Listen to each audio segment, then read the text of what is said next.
السلام علیکم ورحمۃ اللہ وبرکاتہ۔ آج ایک طویل عرصے کے بعد آپ سے گفتگو کا موقع مل رہا ہے، الحمدللہ۔ دوستوں، آج کی ویڈیو ایک کتاب جس کا نام قرآن اور جدید سائنس مشاہدات کی روشنی میں ہے کے متعلق ہے۔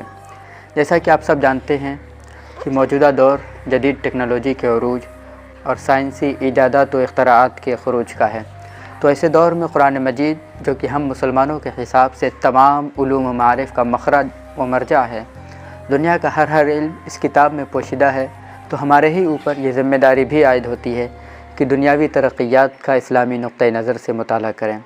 سائنسی تنظیمیں کیا کچھ کارنامے انجام دے رہی ہیں، اس کے متعلق ہمارے ہاں کیا کیا موجود ہے، اس کا مشاہدہ کریں۔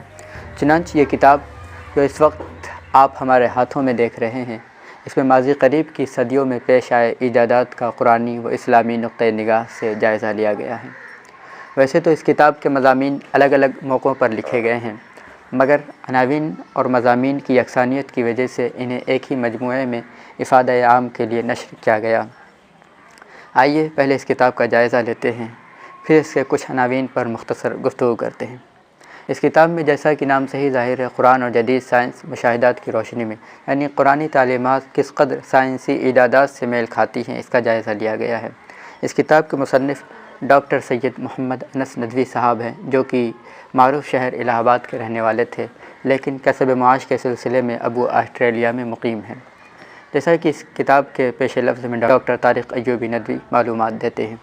یہ کتاب ضخامت کے لحاظ سے نہایت معتدل 206 کی تعداد پر عمدہ صفحات ہیں۔ اس کتاب میں تقریباً 45 مضامین شامل ہیں۔ آسانی کے لیے ہم نے اسے 6 حصوں میں تقسیم کیا ہے۔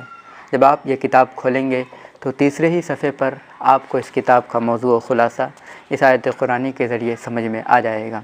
آیت ہے سنوریہم آیاتنا فی الآفاق وفی انفسہم حتی یتبین لہم انہ الحق، یعنی بہت جلد ہم انہیں یعنی انسانوں کو یہ دکھائیں گے کہ آفاق عالم میں اور خود ان کے اپنے اندر کیا کیا چیزیں پوشیدہ ہیں، یہاں تک کہ وہ اسے یعنی قرآن مجید کو حق جان لیں۔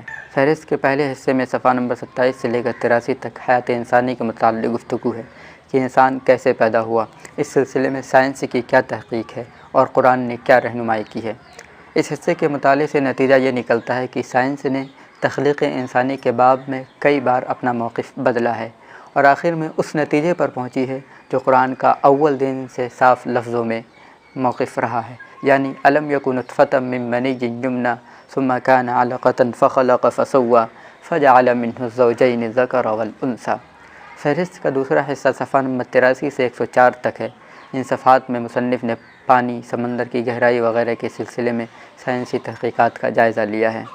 اسی طرح بقیہ حصوں میں بھی آگ کے گولے، پہاڑ، اونٹ، شہد کی مکھیاں، قیامت کب آئے گی، مکڑیاں، چیونٹیاں، قرآن میں مچھر کی مثال، پیغمبر، کبوتر، سیاح، پرندے، چمگادڑ وغیرہ کا مختصر تعارف کروایا ہے۔ یہ کتاب بہت جامع ترین ہے۔ اسکول و مدارس خصوصاً سائنسی علوم سیکھ رہے مسلمان طلبہ کو یہ کتاب اور اس موضوع کی دیگر کتابیں ضرور پڑھنی چاہیے، تاکہ معلوم ہو سکے کہ قرآن مجید کا علم کتنا جامع، پختہ، تازہ اور ہمیشہ رہنمائی کرنے والا ہے، اور سائنسی علوم کا رشتہ اس قرآن مجید سے کس قدر استوار اور مضبوط ہے۔